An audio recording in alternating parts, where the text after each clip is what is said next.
Welcome to Storytellers, the podcast where we hear the tales and journeys of inspiring members and supporters of NSA Houston.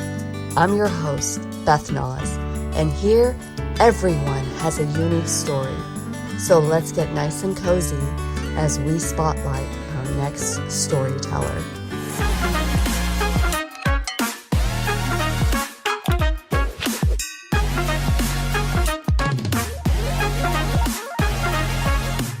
Today, we're thrilled to host Dr. Kevin Daley, an inspirational leader and award-winning author known for his expertise in motivational speaking and corporate leadership. From overcoming challenges after moving from Panama to the U.S. at 13 to his illustrious career in basketball and corporate America, Dr. Daley's journey is one of resilience and triumph. Join us as we delve into his impactful story and gain the insights which have earned him global recognition and made him a sought-after source for transformative change.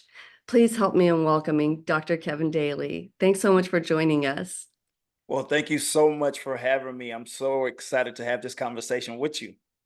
Very much so, because we recently saw you at the National Speakers Association program, and you were amazing. And I am so excited to do this interview with you because now I get to share it with the world and let you be a source for inspiration, because I was truly inspired by your story. So, our paths crossed and here we are. I want to get caught up on how you got here and just kind of learn a little bit more about you. Absolutely. And first off, that group that you guys have out there in Houston for the NSA Houston chapter, they are fantastic. It was so good to see how everybody was so engaged in the conversation and contributed to the conversation as well. So I had a lot of fun. I'm ready to go back whenever you guys need me to go back. So how did I get here? Like you mentioned, I'm originally from Panama City, Panama. So every now and then you may notice an accent. That's because Spanish is my first language. I had to learn English. So when I came when I was 13, I barely spoke English. We moved to Los Angeles, not in the best of areas in Los Angeles. So I got caught up with some of the things that happen when you grow up in them areas, with just the gangs and all that. But I had a love for basketball, and basketball is really what kept me away from any major trouble. So basketball was it for me. And then after basketball, I was fortunate enough after high school to earn a scholarship. I went to UCLA, played there for 2 years. Then I transferred to another school, also in California, called Azusa Pacific. Then after that, I was fortunate enough that somebody paid me to do something I would do for free anyway, which was play basketball. And somebody paid me for 14 years. And 10 of those 14 years, I was the captain of the Harlem Globetrotters. I've traveled to over 100 countries, either playing or speaking or just on vacation on somebody's beach. And today I speak to in conferences, associations, and companies. They bring me in to inspire and motivate their audiences. So, which is what I love to do. If I could do it every single day, I would. It's incredible because that journey that you've gone through has helped shape your story. And so, as a result of your experiences, you're now able to share that and through that be able to influence and inspire, like you said. Because, what I've learned is hope. Hope is really, really important. And when somebody goes through triumphs or they go through challenges, that gives people hope that, hey, they went through it and I have the ability to go through it, or they went through these, you know, uh, uh, turn of events in life, and as a result, Yeah. I can shape who I am. And so tell me a little bit more about some of the triumphs that along this journey you feel like were like significant and helping shape who you are. Well, I'll tell you what. When I was 3 years old, a very unfortunate event happened. I lost my mother. I was so young that I don't even have a memory of her, so I don't remember it. However, it still affected me throughout my entire life. But it wasn't until I was like in my mid 30s and I was speaking at an event and it was called Do the Right thing, like write as in writing, where kids throughout the nation, they will write some essays about some traumatic situation that they went through. And they were on stage talking about it. And these were not little things. These were the worst of the worst that could possibly happen to these kids. And I was literally like tears dropping.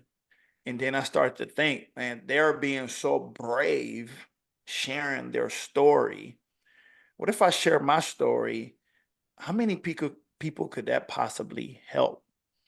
So that's when I decided to write my autobiography, called "I Never Stopped Smiling." And this is a kid that had a very hard time writing 2 pages in college, and I wrote a book that eventually won an award. So that was really a turning point when I really realized how we just with sharing our stories. I'm not an expert in that, but just sharing my story, how that was helpful for others. So I encourage anybody, be vulnerable, right? Be able to be vulnerable and share your stories. Obviously, you want to share the positive as well, but those challenges that you had, people can benefit from it. I love the word that you use, vulnerability. It's so hard for people to get to that position and push themselves out of their comfort zone or even boundary to say that, yeah, I experienced this. And a lot of feelings maybe take place, anger or resentment Yeah, or just fear. I mean, there's just so many things that we have to encounter emotionally that overcoming that, I think in most cases, helps you therapeutically go through those absolutely. experiences because you're now just all of a sudden gaining a support system that you never expected to have. And so Absolutely. commonality builds those bonds and definitely creates that support and influence. And so I love that. And so throughout this experience, you now have shaped your story. How important do you think storytelling is, and how can we use it to make that impact? Absolutely. As a speaker, I don't think that you can be a premier speaker without being able to storytell well. See, what happens is storytelling is what's going to keep the people engaged into what you're saying. Now, whatever insights or tips that you're giving them, whatever takeaways you're giving them, that's what they're going to walk away with. However, they're never going to be paying attention to that if you don't have them engaged. So I tend to use some very unique stories that I have that I know not many people have. And I know we all can look inside and see what stories do I have and how can I tell this story in a way that can resonate with the audience that I'm speaking to today. But if you can master storytelling, that can cover for other areas where you may not be as good at. Mastering storytelling will do 50% of the job when you're up there as a speaker. It definitely engages people and Hmm. brings them in and allows them to be able to become part of it. And yours during the program, I loved it because it not only told the story, but it got others involved. My favorite one was the two truths and one lie at the Yes. beginning. And so, through that, it was engaging, but you still got to learn about people and hear Yes. their stories. And so there's ways that you can bring that through storytelling and make it fun. And, I think that ultimately allows us to be able to push past it, push past those obstacles that we're Yeah. faced with and, make light of it because we're all going through it. And so, really at the end of the day, it's how do we push past it? And so what were some of the challenges that you had to face, that you had to push through, that maybe you think, was learning lessons or even pivotal points that turned, the movie Sliding Doors, how, if Yeah. you made this decision, this would have happened, or if you made that decision. No, absolutely. I think early on when I was a teenager, in Los Angeles, getting involved with gangs. And there, it came to a moment where some friends of mine that I played basketball with, they walked up to me and said, "What are you doing?" And I'm saying, "Hey, I'm just walking to school." And they're like, "No, no, no, no. What are you doing? You don't even come play ball with us anymore." And the funny thing is, when I was about 6 years old in Panama, I made three goals for myself. One is somewhere I found out that they could pay you to play basketball. So I made that a goal. I want to get paid to play basketball. Mind you, I'm in Panama, very small country, no thoughts of moving out of Panama, but I just made these goals for myself. So that was number one. Then the next one was I always like geography. So I said, you know what? I want to travel the world. And then the third one was I wanted to play with and against the best players in the world. So my friends knew this about me and they said, "What are you doing? You don't even play basketball anymore." And once just hearing them from them, that's when I said, you know what? I don't care what repercussions I may get from ignoring the gang now, because you can't just walk away, right? But I have something that I want to accomplish, and this is getting in the way, right? So that was a challenge that I put myself in danger, but I didn't care because at that time my goal was bigger than anything. And obviously, eventually, I was able to accomplish all three of them, which it was a blessing in disguise. But um, just being able to refocus, like reset and refocus and concentrate on the passion that I had and the goal that I make for myself. I think that's one of the ones that I can think of early on. Then obviously throughout, and when I went to UCLA, I had another challenge. They were another roadblock because I was, when I say I played for UCLA, I use that word loosely because although I should have been playing, I was on the bench, right? And I felt, well, at least I felt that I should have been playing. Then I had to make a tough decision. I had to leave the school. But now imagine this is a young kid at one of the premier universities that had just won a championship 2 years ago. So we were at the top. Beautiful campus, beautiful city, and I'm making a decision for my future, right? So I decided to leave, and it was one of the best things that I could have done because that propelled my being able to make basketball my profession for 14 years.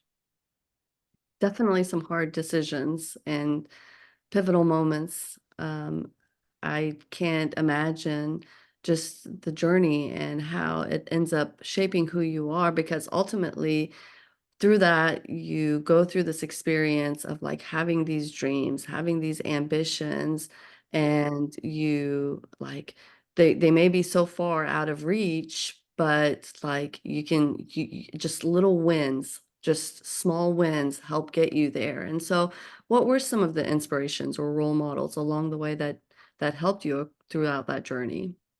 Well, I heard Les Brown once say that when you make the goals, just make the goals in how they're going to come about, the how to do it is none of your business. That's what he said, right? So it's just really about making the goal. And it was funny to me because that is exactly what I was doing when I was 6 years old. I just made these goals. But I think part of my inspirations was definitely my father. He never remarried, and it was three boys. I was the youngest. And as you can tell, that's probably a big challenge dealing with three boys, but he kept us all together. He provided for what we needed. It's not always what we wanted, but we always had what we needed, right? We never went hungry. He provided, and I saw him work, work, work, work, work all the time. So my inspiration was I have to make sure that I make something of my life because he was in Panama. He was an accountant doing very well, and he decided to come out here, which it had some struggles in his own, but he did it for us, right? So I always felt that the best way to repay is by me taking advantage and making something out of myself. And that was a huge inspiration. Now, when it comes to the speaking part, I have a friend that I went to high school with. His name is Dr. Will Moreland.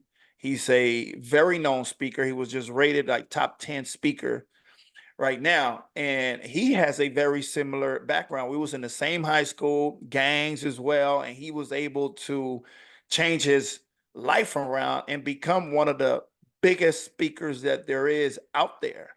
So seeing his grind, seeing his hustle on the speaker side, that's definitely an inspiration because we have a similar background and he's able to do it. So definitely Dr. Will Moreland. I love it. And so you see these people that influence you, and as you're going through your journey, you're forming yourself and you're shaping your, your identity and who you are to becoming who you are today. And so throughout your journey, tell me a little bit more about the entrepreneurial Dr. Yeah. Kevin Daley, and just kind of where your mindset is as the businessman, as the boss man. Absolutely. I always envisioned myself being the head of some type of company, right? However, when I retired from playing, we as professionals in a sport, you put so much into that sport that usually there's nothing else that you have been focusing on. So, as many athletes go through, when I retired, I was lost. I'm like, what am I going to do now? Like, what skills do I have? Why would even somebody hire me? All I know is how to play basketball. But then I realized that no, I knew a lot more than just basketball. I knew how to work amongst a team. I had leadership skills, right? I knew how to set goals for myself and actually hit them. I knew how to work harder than the next man or the next person next to me, right? So I used those skills to go into corporate America and I have great success and very fast.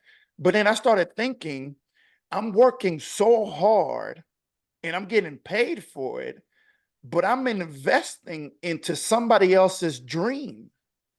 Whoever created this company, this was their dream. So why can't I work on my own dream? Yes, I may struggle in the beginning. Yes, I may not make the money that I want to make today, but let me work on my own dream.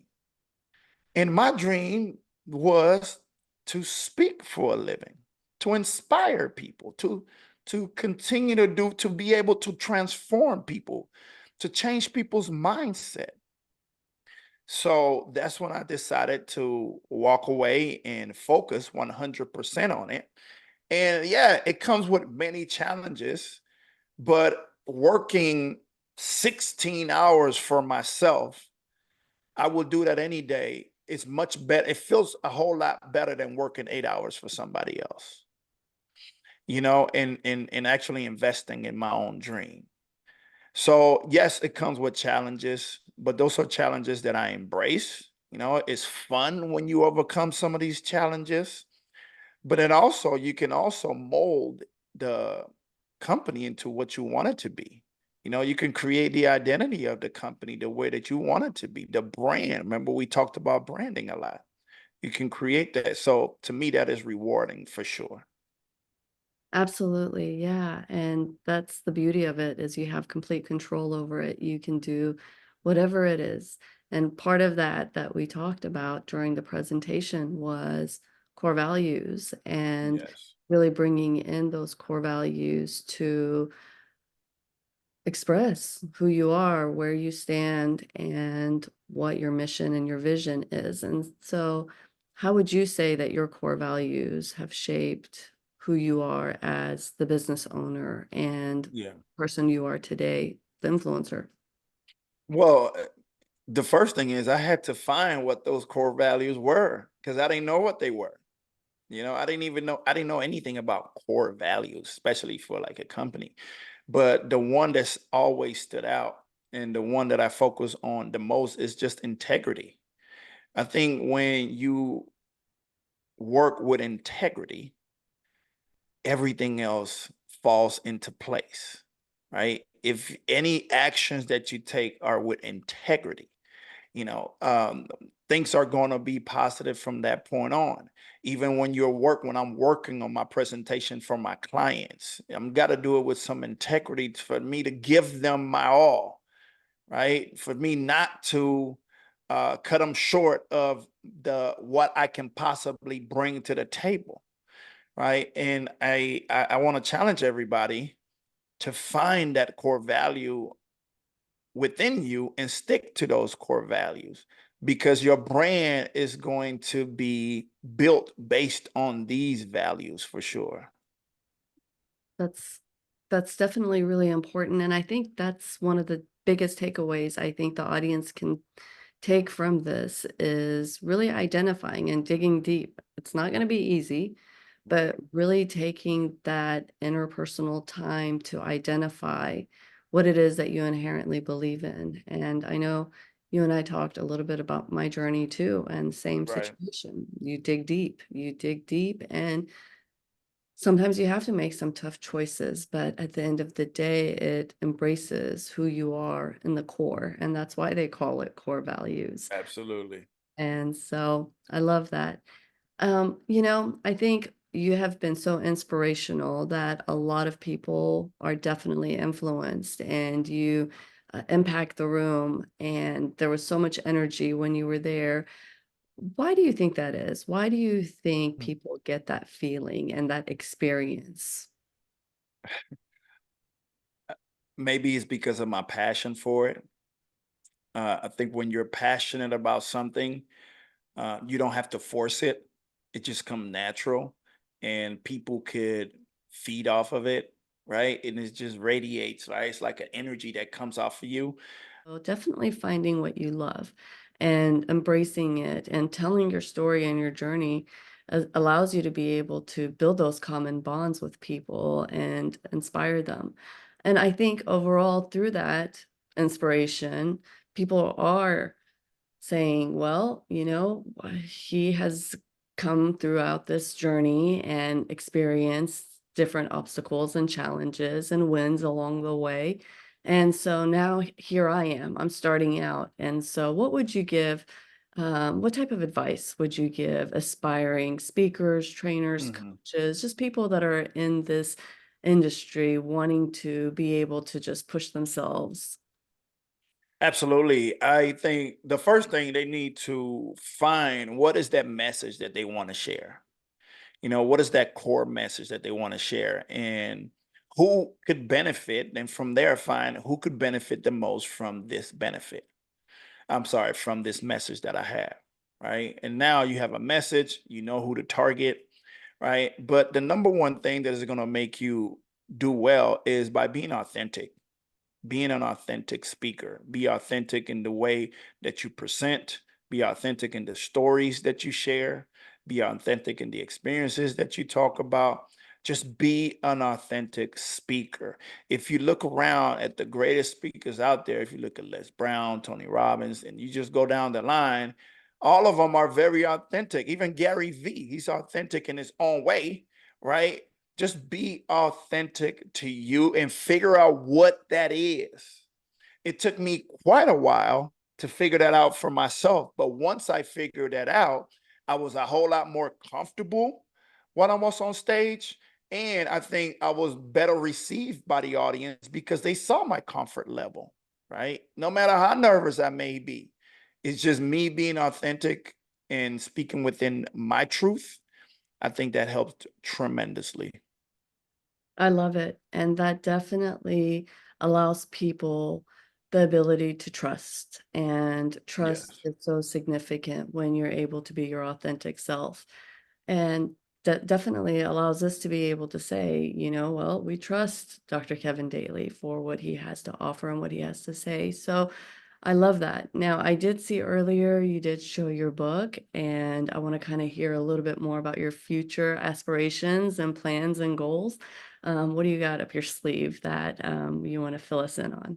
Yeah, absolutely. So, right now, so I'm a speaker, but I also own the Daily Speakers Academy, where we help former athletes and anybody in the sports industry to learn how to leverage their athletic experiences into paid speaking engagement. So a lot of my focus is putting into that to help. And the reason why the academy was created was because I had those struggles myself when I was trying to figure out how can I break into this speaking industry, and I just didn't know where to find some information that was tailored and custom to me as a former athlete. So that's why we have created that.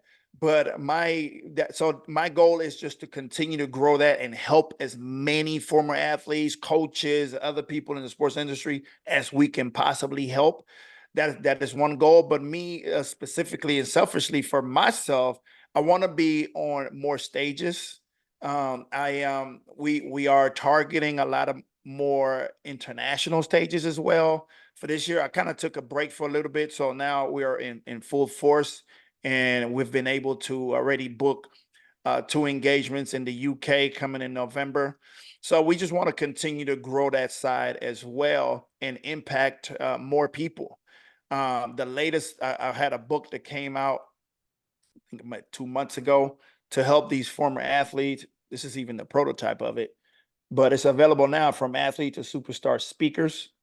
So any athlete that is needing, here's everything you need to know, and you can find it on Amazon. I love it. And besides Amazon, where can our audience find you? Yes, you can find me on any social media, Mr. Trotter 21, Mr. Trotter 21. But my website is speakerkevindaley.com. I am very engaged with anybody who reaches out to me. You typically don't have to wait longer than 24 hours because we are on top of it. But yes, let's have a conversation. You can also find me on LinkedIn. I'm trying to be more active on LinkedIn.